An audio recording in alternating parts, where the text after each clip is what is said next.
Hello, today I'm going to show you the different ways you can enter numbers, maybe 1 to 100 in Excel automatically without having to type them first.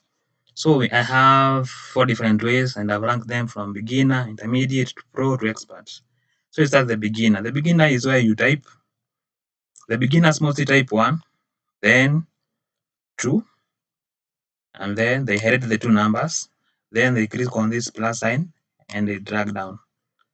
So let's say we need 100. So 100 is somewhere there.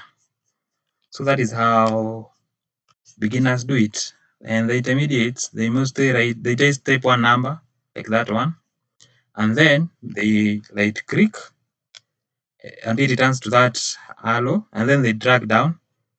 We want to 100, so up to there.